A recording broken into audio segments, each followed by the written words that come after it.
Hey there, welcome back. Shubham this side. Now let's talk about contains duplicate.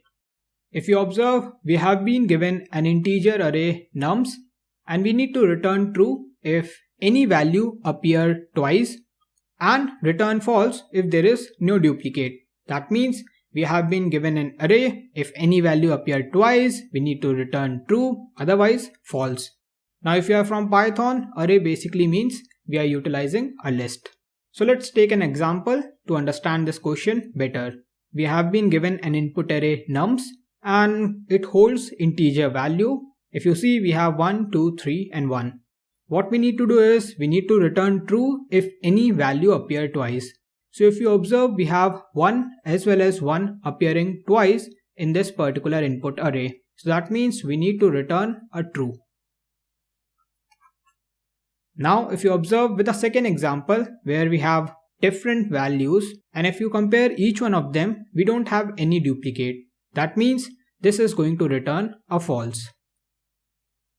So the problem statement is easy. We need to return true if we have duplicates. We need to return false if all values are unique. Now what we can do to solve this one? First let us discuss about brute force approach. So here let me take 3 different test cases and try to solve this problem with brute force approach. Now remember, brute force approach is important.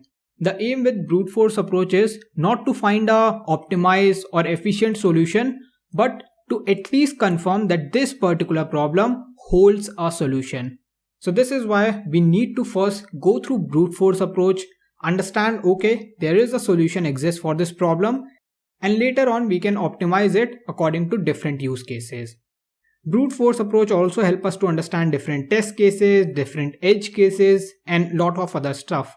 So with every question I strongly recommend first try to find a brute force solution, then optimize and find a efficient one. Let's take this example. So we have 1, 2, 3, 1 and 5. What we can do with brute force solution? Well, we can simply compare each element with other one. What I mean by this? So first we can select the first element which is our 1, and what I am going to do is I am going to compare 1 with 2. Are they duplicate? Nope. I am going to compare 1 with 3. Are they duplicate? Nope. I am going to compare 1 with 1. Are they duplicate? Yes. So what I am going to do is I am going to simply return a true here. So that means this problem holds a solution and it's working. Let's try to do with some other example as well. Now here what I'm going to do is select the 0th element and I'm going to compare with every other element. So that means I have selected the 5, compare it with 2. Are they equal? Nope. Compare it with 7. Are they equal? Nope. Compare it with 8. Are they equal? Nope. 9. Nope. 6. Nope. 7. Nope. Okay, so that means this element is not duplicate. Here it was easy because it was the first element. Now let me move on to the next element. Let me get here. Now compare this 2 with 7. Are they duplicate? Nope. Do with 8, do with 9, do with 6 and do with 7. So that means again with this particular loop we are not able to find another duplicate.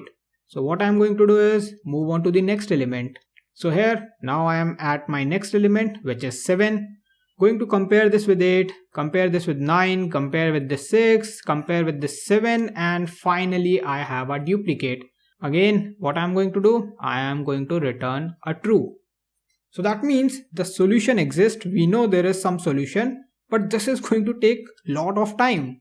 Again let's take another example to understand why this is not the efficient one. I get here on 1, compare it with 2, 3, 4, 5, 6 and 7. Nope, 1 holds no duplicate. Jump onto the 2, compare with 3, 4, 5, 6, 7, no duplicate. Jump onto the next element, compare it with 4, 5, 6, 7, no duplicate. Jump onto the next one and again no duplicate. Jump onto the next one, again no duplicate. So that means what is happening is I select an element, compare it with every other one. Select another element, compare it with every other one. So that means I am getting into a n square complexity. Why? Because I have a first loop which is holding the individual element and second loop which is comparing with all other elements. Again, what is happening? I am going to jump onto the next element and then compare it with this entire list. Jump onto the next element, compare it with this entire list.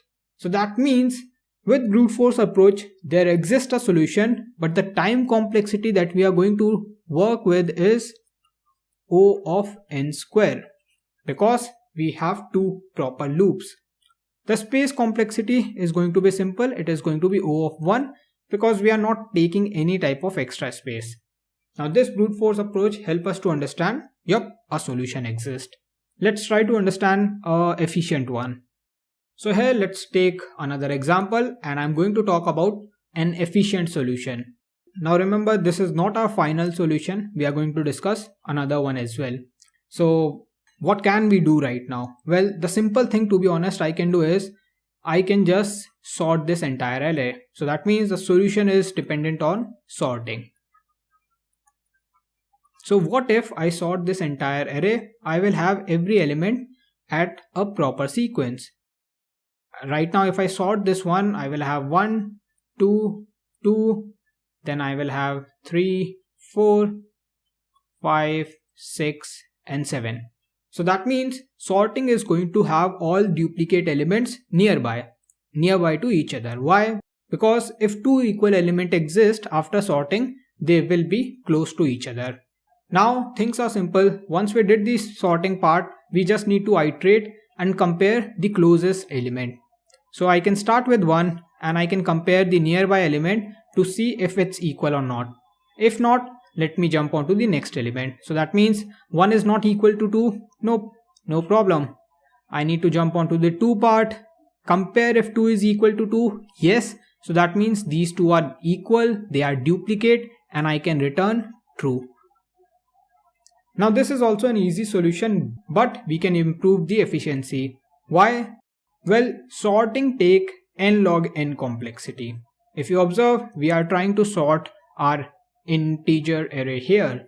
So that means I am going to use complexity of n log n just for the sorting purpose, and then to iterate from left to right in this particular sorted array just to compare each of them. I am going to take a complexity of n.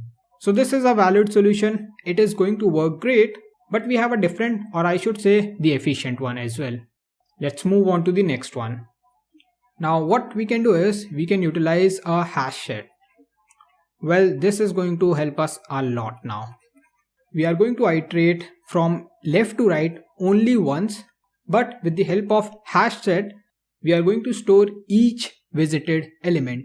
Let me explain the solution and then discuss further. So I'm going to have a new hash set.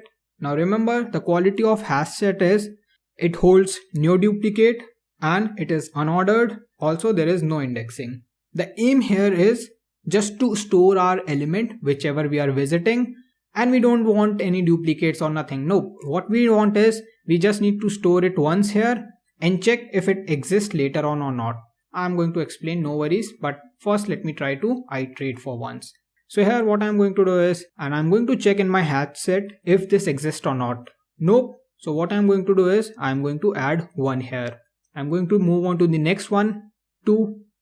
Check if this 2 exists in our hash set. Nope. I'm going to add a 2 here. Visit 3. Check if this exists in our hash set. Nope. I'm going to add a 3. Visit 4. Doesn't exist in our hash set. Add 4. Visit 5. Add it here. Visit 6. Doesn't exist. Add it here. And now again when I visit 2, I am going to check if this exists in my hash set. And the answer is yes. So that means this particular element already exists. Now if we have this particular condition, we are going to return true. But what if we never had this 2 in our list and we visited the 7? This exists in our hash set? Nope. So we add it and the list is over here and we are going to then return false. But in our case, it exists. So what we are going to do? We are going to visit this 2 and the 2 exists in our hash set and we are going to return true. Remember, the importance here is to look up inside a hash set if an element exists or not. It is going to cost us just O of 1. What we did here is we just iterated once this entire array. So that is going to cost us O of n because we are just iterating once.